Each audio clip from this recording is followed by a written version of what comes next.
Assalamualaikum warahmatullahi wabarakatuh. Selamat pagi dan salam sejahtera Bapak Ibu semuanya. Pripun kabare Bapak Ibu? Alhamdulillah sehat nggih sedaya nggih.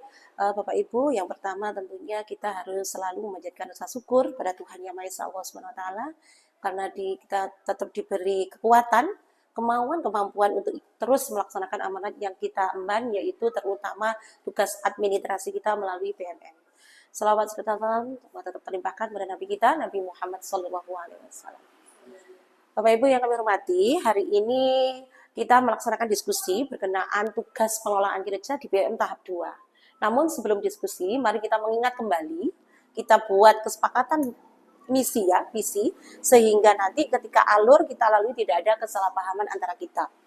Bapak Ibu sudah mengerjakan di tahap 1, sudah sangat jelas, sudah sangat bagus, kita benar-benar melaksanakan, baik apapun tahapannya kita lalui bersama. Nah, di sini saya hanya ingin mengingatkan kembali saja bahwa di tahap 2 pun kita akan melalui alur-alur yang akan kita laksanakan. Okay? Di sini mulai tahap 2 dimulai dari bulan Juli sampai Desember. Di Juli kita akan melaksanakan perencanaan dan persetujuan rencana. Kemudian di bulan berikutnya Agustus sampai Desember ada beberapa poin yang akan kita lalui Bapak Ibu, yaitu persiapan praktek kinerja, kemudian pelaksanaan praktek kinerja observasi, pelaksanaan praktek kinerja tindak lanjut, dan yang terakhir tentunya penilaian dan penetapan predikat kinerja alur, nggih, dari Juli sampai Desember. Sami-sami kita pahami nggih Bapak Ibu nggih. Nah, terus untuk bulan Juli nanti apa yang kita akan laksanakan terlebih dahulu Bapak Ibu? Perencanaan nggih, Masian, dan persetujuan perencanaan. Nanti kita akan diskusi bersama berkenaan dengan hal itu. Baru selesai, sudah sama-sama kita klik setuju, harinya baru kita akan masuk pada persiapan praktek kinerja dan seterusnya. Nah, Bapak Ibu, perlu kita mengingat kembali review nggih, karena tahap 1 sudah kita lalui juga.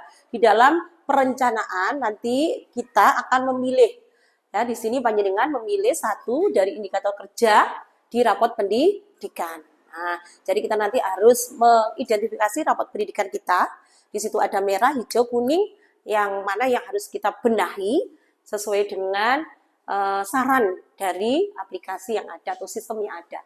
Kemudian di tahap berikutnya setelah perencanaan di pelaksanaan, nanti kita akan diskusi. Jadi tidak boleh kita mengerjakan sendiri-sendiri, panjenengan ngerjakan sendiri karena sudah misalnya bisa atau saya pun begitu, kita tetap harus ada diskusi persiapan. Jadi kita laksanakan diskusi, kemudian observasi praktek, diskusi tindak lanjut, upaya tindak lanjut, kemudian refleksi tindak lanjut. Ini ada di bulan setelah Juli, nggih, Bapak Ibu nggih. Nah, nanti di akhir di Desember nanti tentunya ada penilaian. Nah, di sini panjenengan akan mendapatkan rating praktek kinerja dari saya selaku kepala sekolah yang dilandaskan pada upaya refleksi, upaya mempelajari dan perubahan praktek. Oke. Kalau ini saya ambil yang di praktek kinerja mawon. Kalau di perilaku kinerja, kemudian pengembangan kompetensi, dokumentabilitas, panjenengan bisa membuka di BMN sendiri, bisa mau sendiri untuk mengingat nggih, untuk mereview deh. Tidak harus kita bahas ulang. Karena pada intinya kita nanti akan diskusi. Ini hanya sebagai awal untuk mengingat kembali bersama.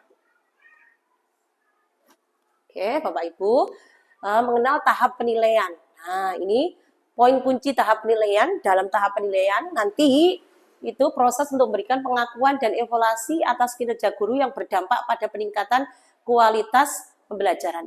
Jadi di sini nanti penilaian pada intinya yaitu apa sih yang meningkat dari kualitas pembelajaran yang kita lakukan di lembaga kita. Oke. Pada setiap periode, baik periode 1 maupun 2 melalui PMM, panjenengan akan mendapatkan predikat kinerja pegawai dari kepala sekolah. Dalam hal ini dari saya nanti akan mendapat predikat kinerja pegawai. Poin berikutnya pada poin tahap penilaian, predikat kinerja guru ditetapkan oleh kepala sekolah berdasarkan apa? Jadi saya tidak boleh main-main Bapak Ibu, bagian pun khawatir, saya tetap harus ada berdasarkan rating praktek kinerja dan rating perilaku kinerja, serta ekspektasi lain yang disampaikan melalui dialog kinerja dan tercantum pada kesepakatan atau SKP. Kami pun memberi nilai panjenengan itu bukan semata-mata karena senang atau apa, tetap berdasarkan yang panjenengan atau kita diskusikan, kita lakukan, kita lalui di tahapan-tahapan di BMN. Oke, Niko prinsip-prinsip penilaian dialogis, terbuka, komunikatif, ya, pada intinya budaya komunikasi terbuka berkelanjutan. Nanti seperti di tahap 1 kita akan saling berdiskusi, saling melengkapi, barangkali ada yang kurang, ada yang perlu ditambah, barangkali masukan saya juga kurang pas, panjenengan bisa mengkomplain, kita akan satukan dalam suatu komitmen yang untuk peningkatan pembelajaran kualitas terutama. Berikutnya, prinsip yang kedua adalah konstruktif membangun. Tidaklah mungkin kepala sekolah, misalnya saya di sini menilai justru akan menghancurkan panjenengan atau memperjelek kualitas praktek pembelajaran di lembaga kita. Karena kami punya pedoman juga seperti ini, Bapak Ibu, penilaian bukanlah kesempatan untuk membesar-besarkan keberhasilan atau menghukum ketidakberhasilan, melainkan sebuah kesempatan untuk guru dalam mengembangkan kinerjanya secara berkelanjutan. Jadi di sini panjenengan punya kesempatan untuk mengembangkan mana yang kurang, mana yang perlu ditambahi, dan mana harus tetap dilaksanakan. Kita saling memperbaiki bersama-sama. Oke, ekspektasi pada tahap penilaian. Mengapa sih perlu dinilai? Supaya kita nanti dalam mengerjakan juga ikhlas, Bapak Ibu punya pedoman istilah apa sih harus dinilai kita ini? Monggo saged diwaos priyambek. Kemudian apa yang dinilai, ada poin-poin di sini, praktek kinerja, perilaku kinerja, pertimbangan bagi atasan sesuai ekspektasi, siapa yang menilai. Oke, sampun ini di awal ketika kita akan mengerjakan tahap 1, sampun kita bahas bersama. Otomatis kalau guru yang menilai kepala sekolah yang menilai pengawas. Ngaten nggih. Perwujudan sikap sesuai prinsip penilaian. Diharapkan nanti guru proaktif. Kemudian selain proaktif, panjenengan juga terbuka, kooperatif. Apa proaktif? Guru berani bicara tanpa rasa takut akan sanksi, memandang komunikasi sebagai sarana untuk perbaikan bersama dan bukan sebagai ancaman. Jadi ketika nanti diskusi seperti di tahap 1, kita ngomong-ngomongan mana yang perlu dibenahi, itu panjenengan jangan anggap itu suatu hal yang meremehkan panjenengan atau apa. Saya pun juga nggak sempurna, barangkali panjenengan punya pandangan, Bu, sebenarnya begini. Nanti kita akan benahi bersama. Terbuka, guru siap menerima masukan dan kritik dari kepala sekolah. Guru mampu mendengar dengan baik dan tidak defensif ketika menerima umpan balik. Ini Bapak Ibu, karena memang tugas kami harus seperti itu, beri masukan panjenengan yang kurang pas. Insya Allah kalau sudah pas, kami juga apresiasi, tidak sembrono. Yang ketiga, kooperatif. Guru bertanya, mengklarifikasi dan mengkonfirmasi setiap keputusan penilaian yang diberikan kepala sekolah. Boleh panjenengan tanglet, boleh. Seperti yang pernah kita lakukan di tahap 1. Ini hanya sebagai review, sikap saya harus positif, jelas, inspiratif, berhargai, dan sportif. Poin kunci prinsip penilaian, pada intinya berdialog secara intens. Jadi kita berdialog secara intens dalam mengevaluasi kinerja berdasarkan ekspektasi yang telah disepakati. Rencana perbaikan dan upaya peningkatan menjadi fokus yang didiskusikan antara guru dan kepala sekolah. Jadi rencana perbaikan dan peningkatan, itu fokusnya yang kita bicarakan. Penilaian perlu disertai dengan penjelasan yang komprehensif terkait alasan dan rasionalis di balik keputusan yang diambil. Ketika ada penilaian, maka ada alasan. Kenapa saya begini? Karena begini, dan seterusnya. Dengan dasar fakta-fakta atau data-data kalau diperlukan. Tahapan penilaian, Bapak Ibu, ini sampai nanti ke penetapan, kita lalui sudah di tahap 1, ada rekam penilaian kerja, pengiriman data ke dinas, penetapan predikat kinerja organisasi, penetapan predikat kinerja guru sampai akhir, awal sampai akhir di penilaian. Siklus, saya kira panjenengan sampun masih ingat, Pengecekan ketuntasan pertimbangan kompetensi, di kompetensi. Oke. Bapak Ibu, Pangapunten, sebenarnya hari ini kan poin utama kita diskusi Bapak Ibu, Namun saya awali untuk review itu apa sih, untuk menyamakan misi kita, visi kita dalam mengerjakan PML. Supaya tidak gini, Bu, ini kok ngeritik Bu, ini kok menggurui, tidak. Saya tidak ada seperti itu. Pada intinya ketika mengerjakan dalam PML itu memang harus diskusi yang terbaik untuk peningkatan kualitas pembelajaran itu bagaimana. Nah, untuk mengawali sebelum panjenengan langsung kita juga supaya tidak sampai menunda-nunda Bapak Ibu, wong bulannya sudah bulan harus mengerjakan, makanya panjenengan sudah bawa laptop semua Nah, untuk mengawali kita tentunya sebelum menentukan indikator kita harus membuka rapot pendidikan. Kita harus buka rapot pendidikan, kita harus telaah rapot pendidikan di lembaga kita, kira-kira mana yang harus kita benahi.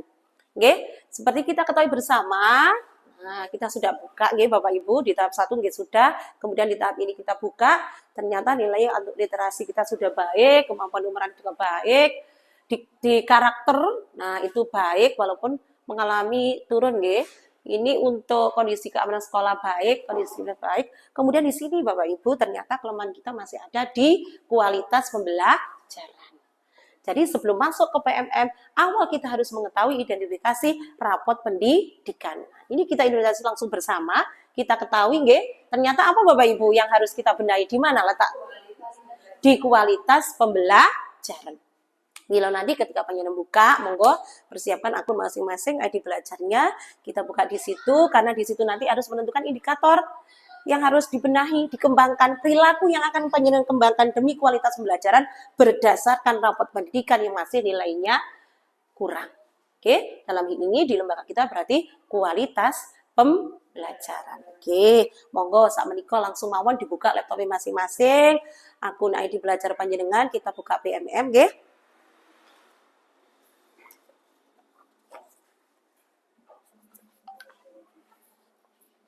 nanti kita akan memilih salah satu indikator di situ berdasarkan identifikasi benahi pada rapot pendidikan. Sampun? Sampun Sampun dipilih di situ Bapak Ibu.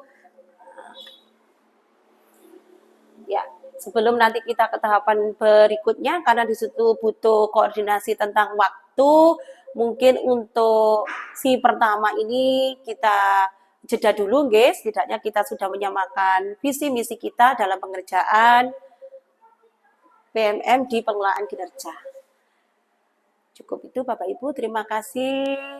Sampun meluangkan waktu, mudah-mudahan ini nanti bermanfaat untuk kita, karena ini memang tugas kita bersama, mendapat hikmah, kebaikan untuk siswa-siswi kita. Wassalamualaikum warahmatullahi wabarakatuh.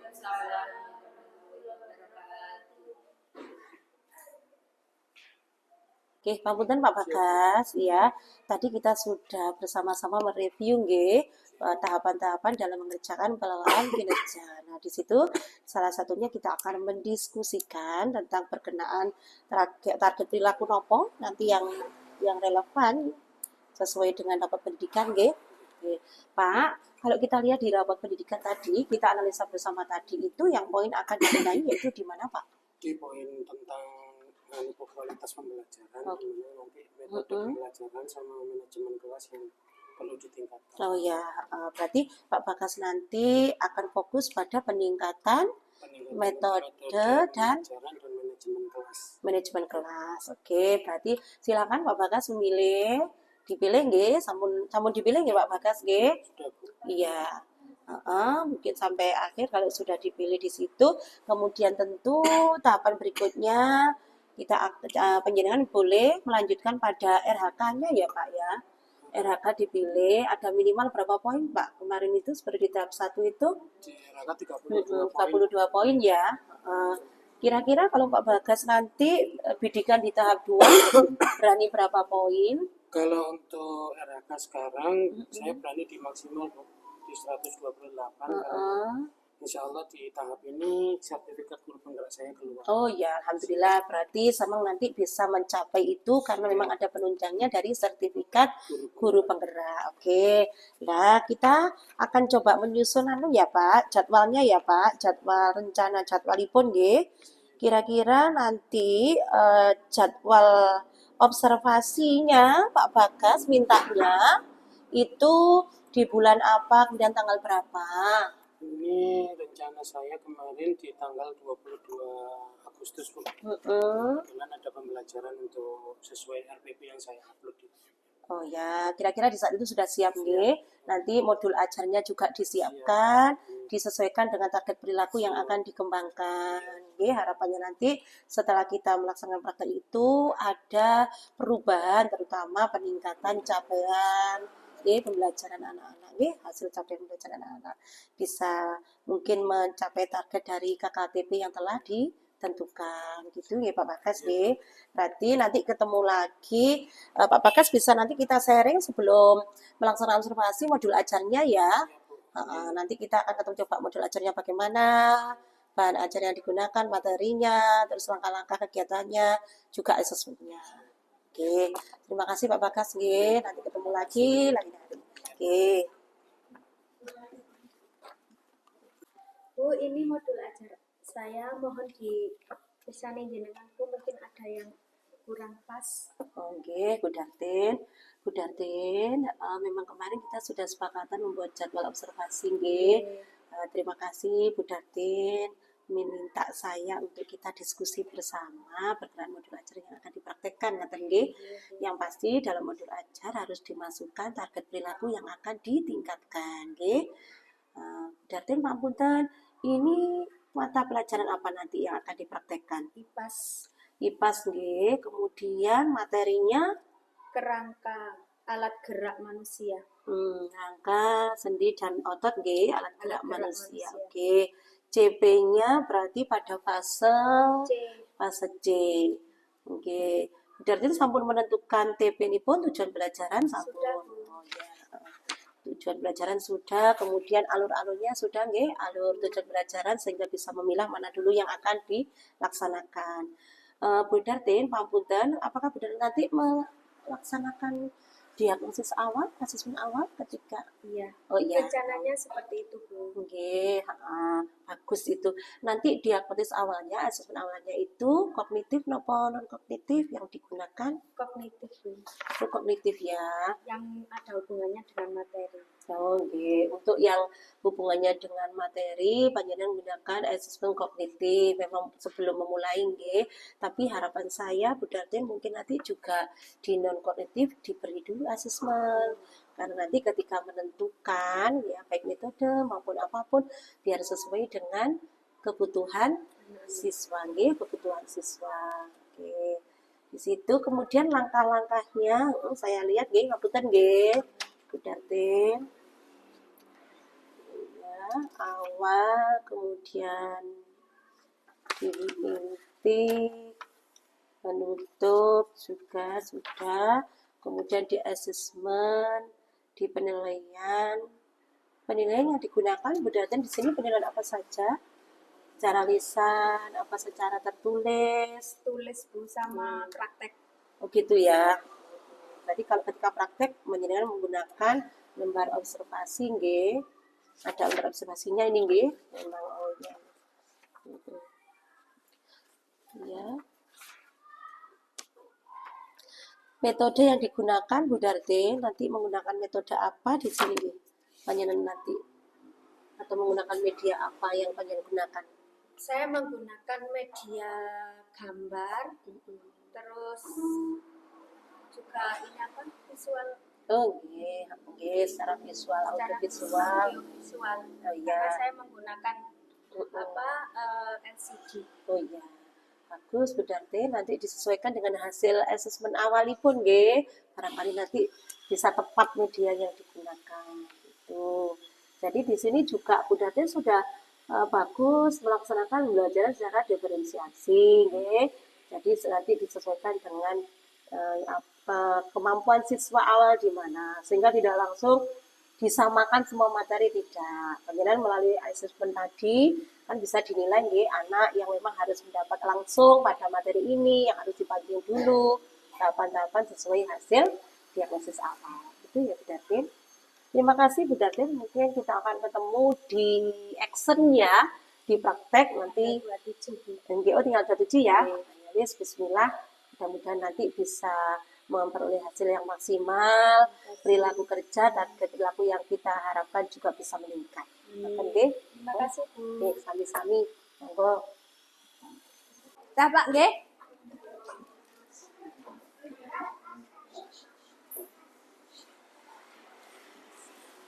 Beri salam.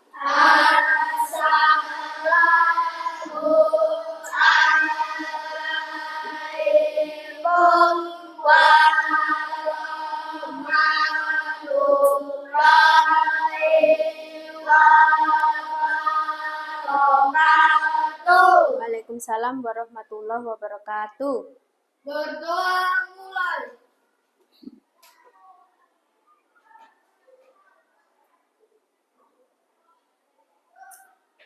Selesai.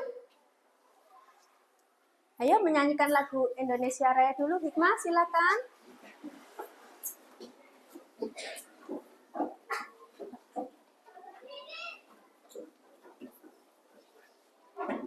Ayo, mari teman-teman.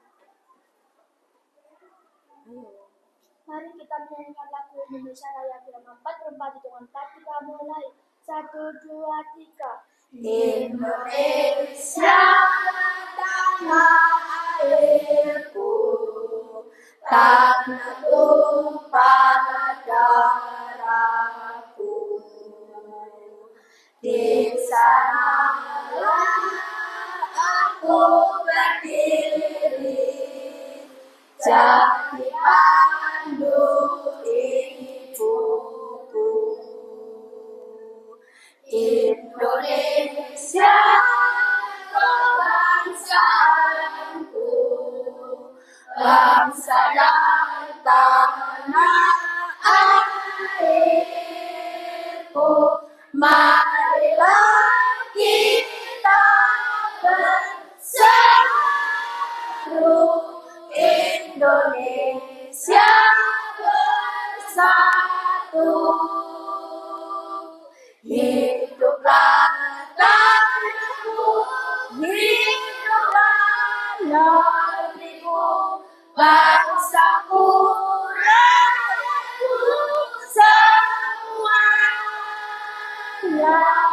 Bangunlah jiwanya, bangunlah badannya untuk Indonesia Raya. Indonesia Raya, merdeka, merdeka, tanahku, negeriku yang ku cinta. Indonesia Raya, merdeka, merdeka, hiduplah Indonesia Raya. Indonesia Raya, merdeka, merdeka, tanahku, negeriku yang ku cinta. Indonesia Raya, merdeka, merdeka, hiduplah Indonesia Raya. Terima kasih, Hikmah, silakan. Silakan duduk kembali anak-anak.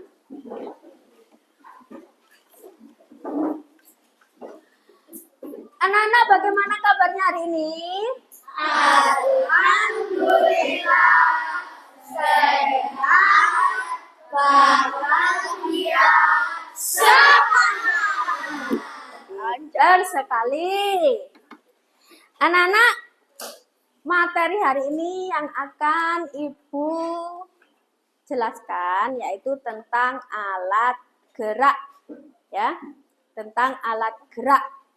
Coba sebelum kita ke materi, kita nyanyi dulu yuk. Nyanyi tentang sendi yang sudah Ibu ajarkan kemarin ya. Oke. Ya, 1, 2, 3. Sendi engsel, sendi pelana, sendi peluran, sendi peluru, sendi engsel, sendi bulu, macam-macam sendi. Bagus sekali. Anak-anak, kenapa sih kita hari ini kok belajar tentang alat gerak? Supaya kita tahu ya. Kita tahu kok kita ini bisa bergerak itu kenapa sih? Ya. kok kita bisa bergerak, kok nggak diem aja, ya. Nah, kita bisa bergerak, bisa pindah tempat, bisa melakukan aktivitas, gitu ya. Dan kita akan mengetahui di balik gerak-gerakan kita itu ada apa saja di situ. Ya, ada alat apa saja di balik kita bisa bergerak itu, ya kan? Nah, untuk kalian supaya lebih memahami, kalian simak ya, kalian lihat dan perhatikan video berikut ini. Pernah nggak kalian kepikiran kenapa kita semua bisa bergerak? Kita bisa menulis, membawa barang, berjalan, bahkan melompat karena memiliki alat gerak. Tubuh kita dibentuk oleh banyak rangka atau tulang yang dihubungkan dengan sendi. Pada tulang juga melekat otot. Otot inilah yang menggerakkan tulang sehingga tulang bisa bergerak. Karena itu, tulang berfungsi sebagai alat gerak pasif, sedangkan otot sebagai alat gerak aktif. Rangka manusia terdiri dari rangka kepala atau tengkorak, rangka badan, dan rangka anggota gerak.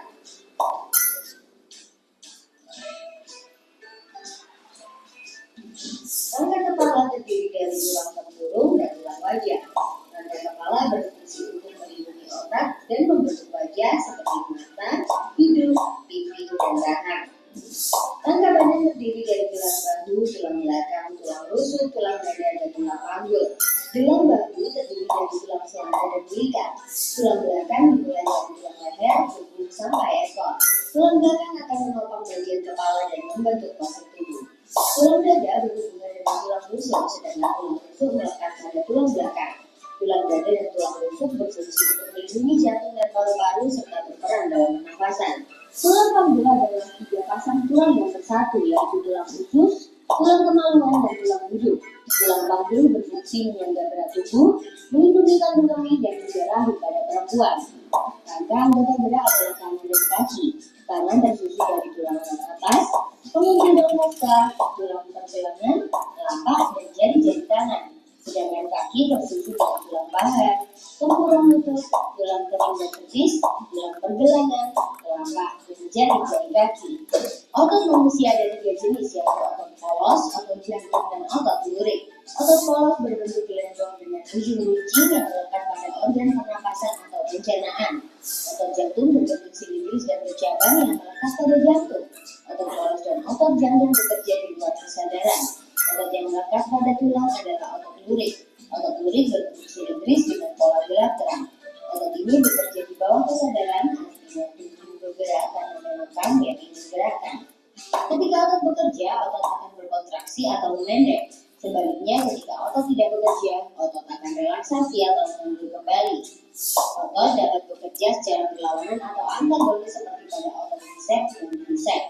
Ketika mengangkat tangan bawah, otot triceps berkontraksi dan otot triceps relaksasi.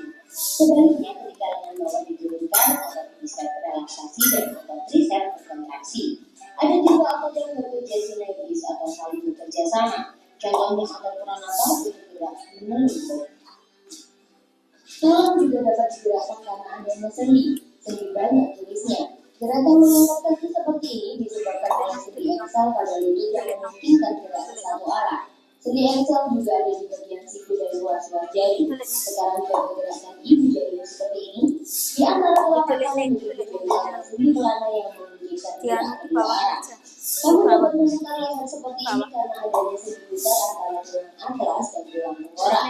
Atau sendi putar antara tulang hasta dan tulang punggung sehingga kamu bisa bolak-balik telapak tanganmu. Selanjutnya, gerakan bebas ke segala arah karena adanya sendi belenggu. Sendi belenggu terdapat di antara tulang-tulang bahu dan tulang atas sehingga kalian bisa memutar tangan seperti ini. Atau di antara tulang-tulang panggul dan tulang paha. Wah, sambil belajar tentang sendi, kita jadi sekalian bisa olahraga ya. Postur tubuh dipengaruhi oleh bentuk tulang. Posisi tubuh yang salah dapat mengubah bentuk tulang menjadi bungkuk, melengkung ke depan atau ke samping.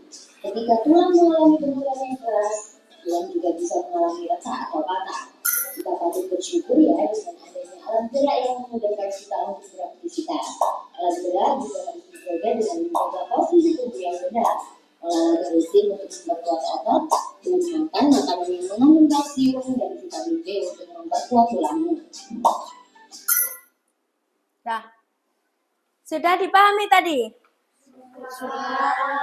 Ternyata apa saja alat gerak kita? Yang pertama. Apa tadi? Apa? Otot. Terus apa lagi? Tulang. Terus apa lagi? Sendi. Ya kan? Nah, otot, ya alat gerak kita itu ada 2. Apa saja tadi?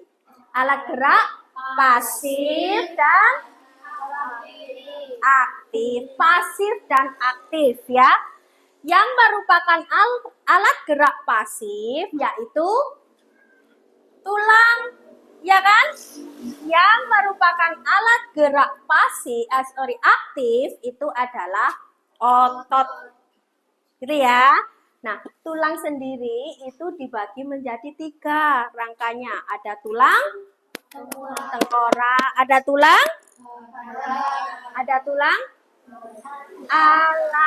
anggota gerak ya. Yang dinamakan anggota gerak itu tangan dan kaki. Gitu ya. Coba setelah kalian memahami ini tadi, coba ini ada beberapa pertanyaan dijawab ya. Ada kuis. Bentar ya.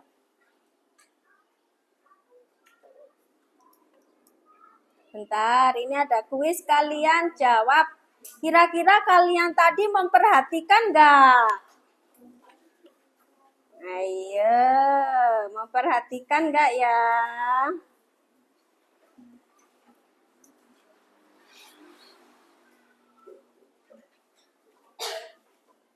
Nah, itu latihan soal. Mari kita menjawab. Ya, manusia mempunyai 2 alat gerak, yaitu alat gerak aktif dan alat gerak pasif. Yang disebut alat gerak pasif adalah apa? Yang pasif tulang? Betul nggak jawabannya itu? Coba kita cek. Wah, betul ternyata ya. Pintar. Berikutnya, pertanyaan berikutnya. Fungsi dari kerangka kepala adalah sebagai A. Pelindung otak, B. Pelindung jantung, C. Pelindung paru-paru, dan D. Pelindung usus. Mana jawabannya betul? Pelindung otak. Betulkah? Kita cek jawabannya betul apa tidak. Betul lagi. Bagus. Pertanyaan berikutnya.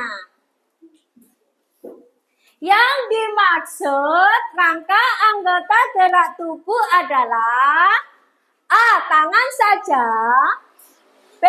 Kaki saja, C. Tangan dan kaki, D. Seluruh rangka tubuh. Yang mana jawabannya betul? Tangan dan kaki. Kita cek. Betul. Serata juga kalian. Pertanyaan berikutnya. Otot yang melekat pada otot yang melekat pada tulang disebut A. Otot polos, B. Otot lurik, C. Otot jantung, atau D. Otot perut.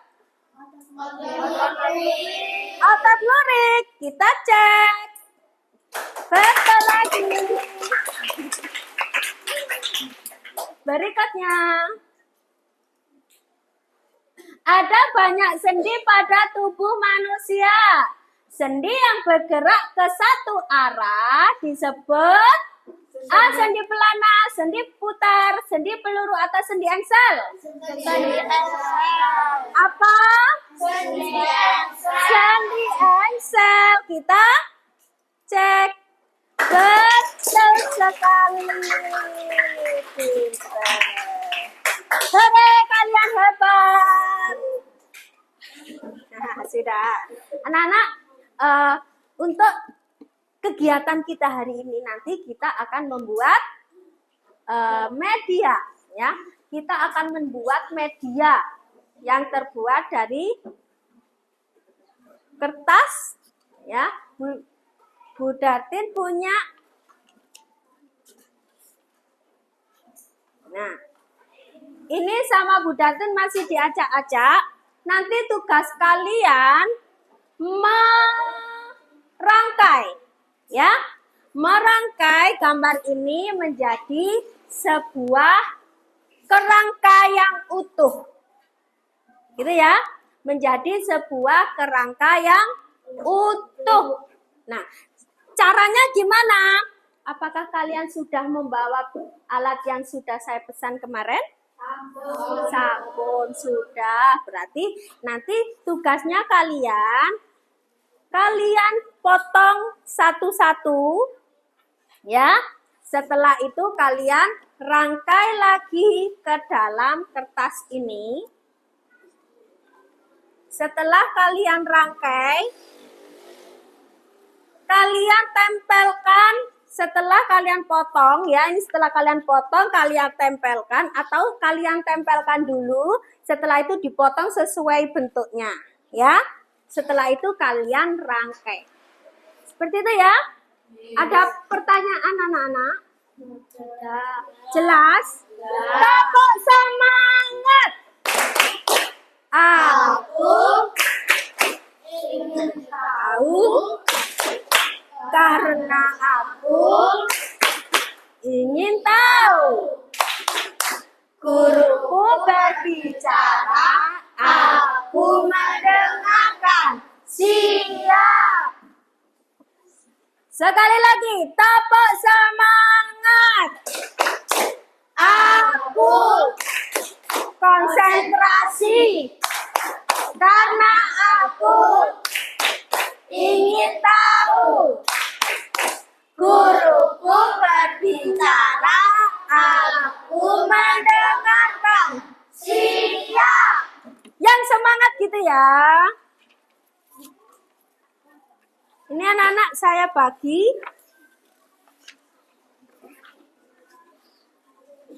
Minta tolong dibantu Bu Guru membagikan ke temannya.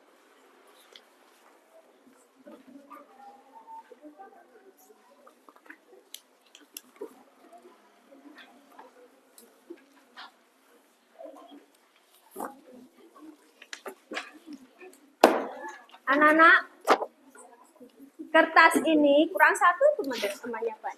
Kertas ini nanti saya bagikan satu bangku, satu kertas untuk satu bangku, ya. Satu kertas untuk satu bangku. Jadi dibagi dua. Cukup nanti, ya. Nah, setelah kalian tempel di sini nanti dipotong, ya. Dipepet-pepet nolak kena.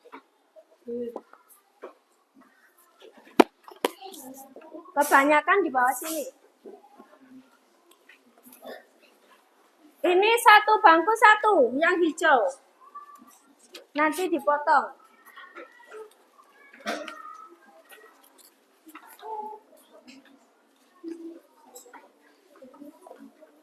Silakan dikeluarkan peralatannya.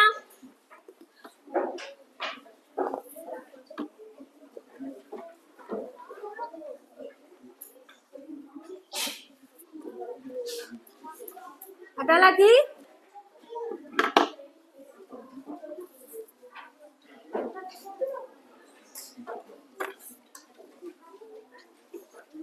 Kurang? Satu bangku satu saja. Kurang?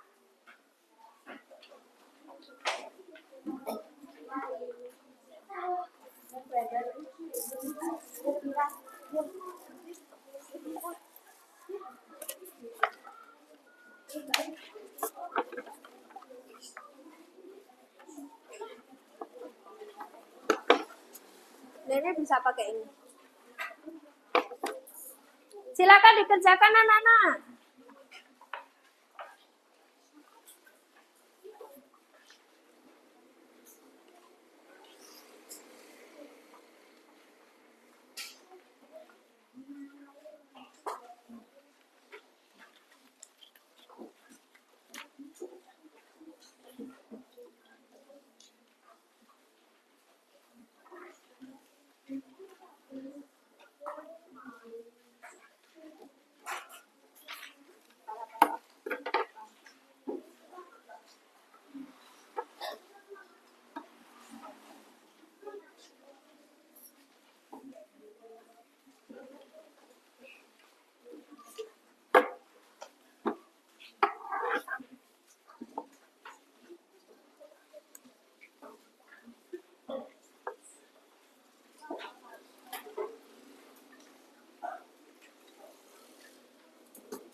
Ayo dikerjakan anak-anak.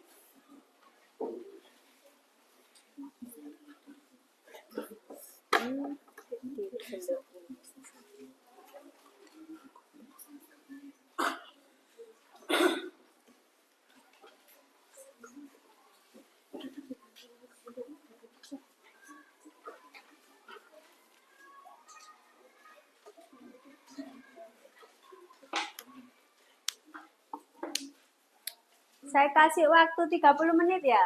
Kelamaan, 15 menit ya.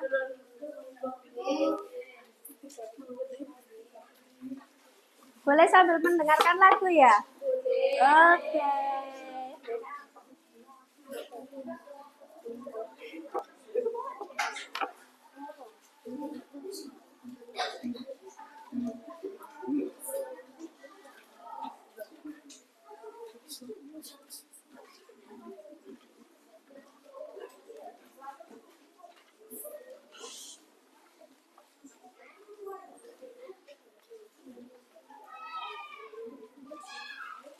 Apa kamu bawa kunti?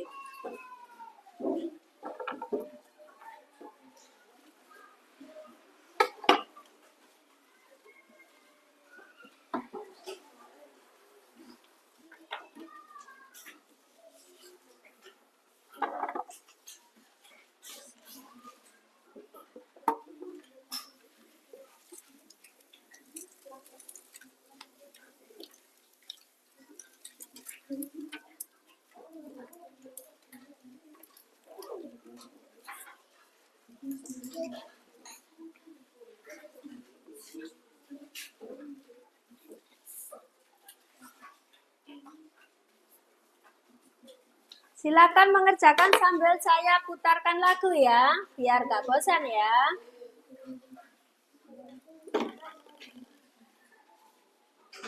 Kalau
anak-anak, kalau sudah selesai diskusikan, saya butuh satu anak untuk mewakili kalian semua untuk presentasi di depan ya.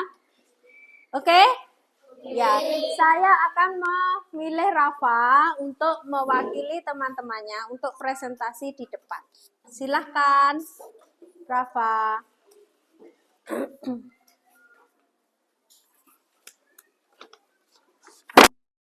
Assalamualaikum warahmatullahi wabarakatuh.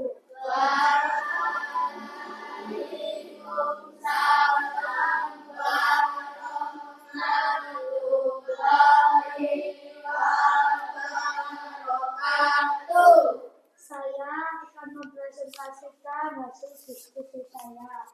Adapun tulang yang terdapat dalam gambar yang pertama ada tulang sisi, tulang rahang bawah, Yang tulang ketiga, dada, tulang rusuk, yang kelima ada tulang lengan atas, yang keenam tulang hasta, yang ketujuh tulang usus, yang kedelapan tulang belakang, yang kesembilan tulang paha, dan yang kesepuluh ada tulang betis.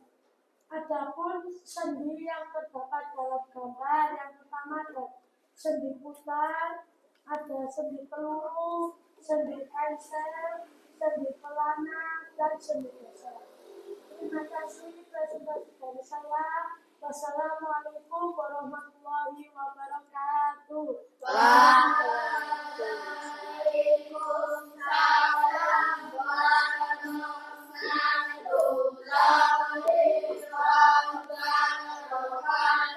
terima kasih Rafa. Silakan duduk kembali.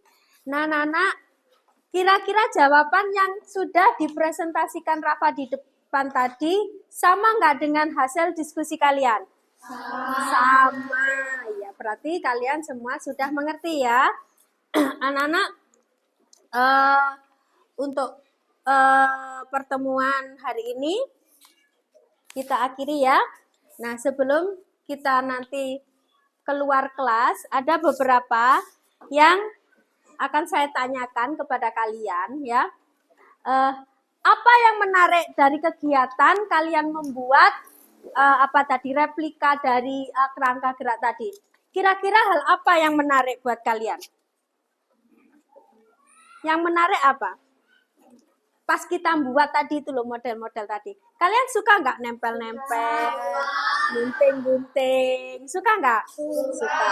Berarti kalian senang ya kalau disuruh atau diminta bu guru untuk membuat media-media selanjutnya? Senang? Suka? Suka. Berarti intinya kalian tadi mengerjakannya dengan senang, gembira ya.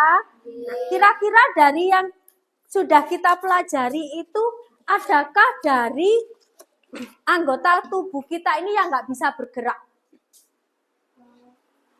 Ada nggak? Nggak ada ya. Nah, kita semua di dalam tubuh ini maksudnya itu bergerak. Kita karena di dalam tubuh kita ada otot, ada tulang, dan ada sendi yang merupakan penghubung antara tulang yang satu dengan tulang yang lain sehingga memungkinkan kita untuk bergerak. Selain semua itu anak-anak, dengan adanya tulang yang dapat kita gerakkan, itu kita harus patut bersyukur anak-anak. Ya enggak? Bayangkan kalau kita tidak punya sendi. Bayangkan kalian akan tangannya lurus seperti ini. Ya enggak? Ya Panda. Ini ada sendinya. Ini ada sendinya. Sendi pelana. Ya enggak? Ini ada sendinya. Sendi putar. Bayangkan kalau tidak ada sendi, kita akan seperti robot. Gini, ya. Terus untuk bersyukur kepada Tuhan, apa yang harus kita lakukan?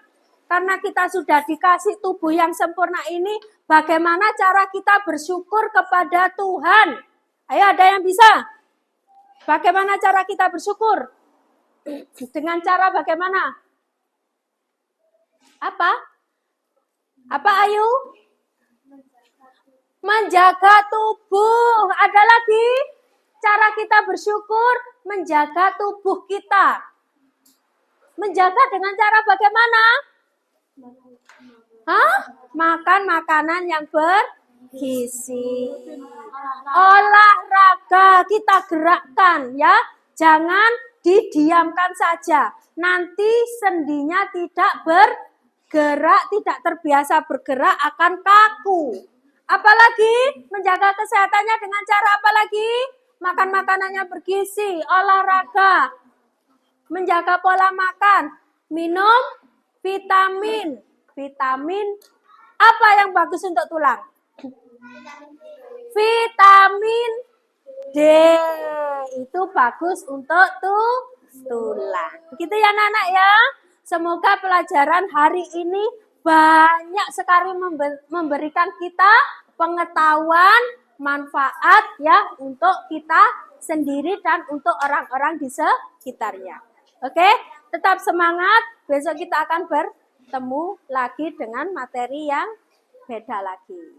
Itu ya anak-anak ya, saya akhiri. Wassalamualaikum warahmatullahi wabarakatuh. Waalaikumsalam warahmatullahi wabarakatuh. Silakan dikemasi.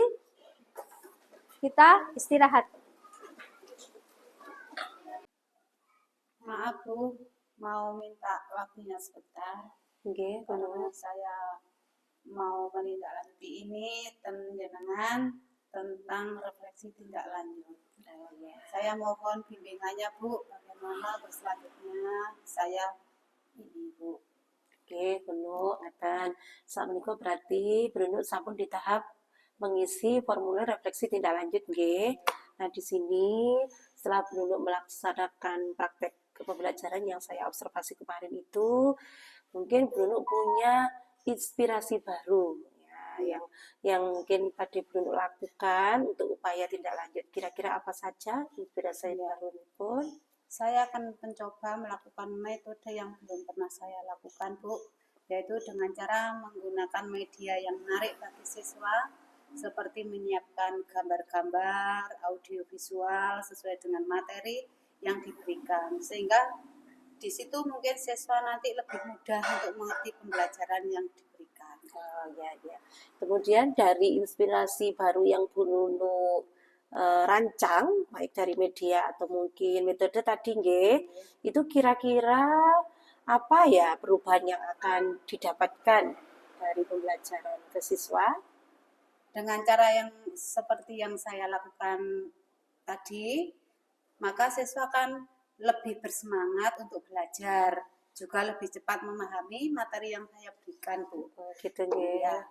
Lebih aktif juga nggih karena lebih media. kreatif, lebih berani, percaya diri iya, untuk iya. bertanya tentang iya. materi yang diberikan tadi. Oh iya, iya. Berarti secara perlahan sudah ada hasil peningkatan kualitas pembelajaran pun nggih Bu Nunu. Kemudian Bu Nunu pasti dalam praktek kemarin Bu Nunu menemui tantangan nggih, pasti ketika pertama menemui tantangan yang dihadapi Bu Nunu. Kira-kira tantangan yang panjenengan hadapi kesulitan apa waktu kemarin itu di praktek itu? Yang saya hadapi waktu itu kesulitan dalam praktek itu adalah kurangnya waktu yang utama Bu dalam pembelajaran serta sumber daya alam, karena guru tidak memiliki banyak waktu untuk dapat mempelajari berbagai metode baru. Itu yang utama. Terus yang kedua, perlawanan terhadap perubahan, di mana kita sudah nyaman dengan metode yang lama, terus akhirnya ada metode yang baru.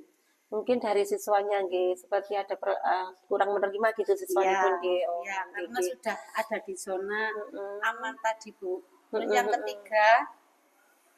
yang ketiganya kurangnya keahlian, di mana saya khususnya tidak memiliki keahlian menggunakan teknologi. Oh iya iya, ya Bu Nunu. Sebenarnya Bu Nunu kan sudah bisa kan untuk IT, untuk pengoperasian laptop juga sudah bisa. Mungkin dalam hal ini penggunaan membentuk media melalui PowerPoint atau Canva itu mungkin yang perlu dipelajari nggih, Ibu Nunu. Tapi pada intinya tantangan panjenengan bisa terselesaikan karena panjenengan sudah menyadari dari diri sendiri. Suatu tantangan kalau kita sadari bahwa kita mau berubah, mau mengembangkan, insya Allah akan terselesaikan. Jadi tidak mengambing hidapan yang lain siswanya, karena siswa itu berproses, tidak mungkin siswa itu yang salah. Insya Allah kita dulu berusaha mencari refleksi pada diri kita sendiri, gitu ya Bu Nunuk ya. Kemudian bagaimana rencana panjenengan mengatasi tantangan tersebut? Rencana panjenengan dengan adanya tantangan yang panjenengan hadapi itu, rencananya panjenengan mau melakukan apa? Rencananya saya seperti akan menggunakan berbagai metode pengajaran sesuai dengan materi yang ada. Nggih, nggih. Terus akan menyesuaikan kurikulum yang berlaku supaya sesuai dengan kebutuhan siswa. Nggih, nggih. Habis itu memotivasi siswa dengan cara memberi pujian atau hadiah supaya siswa lebih termotivasi dalam belajar. Oke, oke. Begini ya, Bu Nunuk. Punten, rencana mengatasi tantangan. Dari tantangan-tantangan itu, Bu Nunuk kesulitan di pada kalau tadi mengenal metode ya, berbagai metode yang belum dikuasai, kemudian penggunaan media terutama IT yang juga belum dikuasai. Saran saya mungkin satu, panjenengan mengikuti pengembangan diri melalui pelatihan-pelatihan, bisa melalui PMM itu, nanti kemudian bisa sharing dengan teman sejawat, dengan Pak Dimas yang ahli IT, minta diajari membuat Canva, PowerPoint, ketika anak-anak memang membutuhkan di audiovisual, di visual. Karena bagaimanapun ketika kita memberi media ataupun metode harus disesuaikan dengan diagnosis awal yang kita laksanakan. Jadi penilaian awal yang kita laksanakan baik kognitif maupun non kognitif itu akan menentukan apa yang kita lakukan di dalam proses pembelajaran itu. Ibu nggih, saya tambah itu saja untuk di dalam upaya ini pun nggih. Jadi panjenengan butuh untuk melaksanakan pengembangan diri berkenaan dengan yang kurang tadi baik metode maupun penggunaan IT. Kemudian mungkin panjenengan bisa sharing, meminta teman sejawat untuk mengajari, okay? Kalau untuk yang kesiswanya, insya Allah jenengan sampun sangat berpengalaman karena sudah bertahun-tahun mengajar, okay? Itu nanti. Mungkin ada lagi belum yang ingin ditanyakan? Bagaimana? Kira-kira? Kalau di PMM tetap akan mengikuti, okay? Pelatihan, okay? Nanti disesuaikan yang diambil, topik yang diambil, panjenengan sesuaikan, tinggal itu saja. Oke, panjenengan sudah mengerti, tantangan sudah dihadapi sudah, kemudian upayanya untuk mengatasi tantangan juga sudah bagus. Mungkin nanti bisa ditata, mungkin hanya tinggal redaksi-redaksinya. Berarti di tahapan refleksi awal panjenengan sudah. Kan nggih? Makasih banyak Bu atas bimbingannya untuk saya hari ini.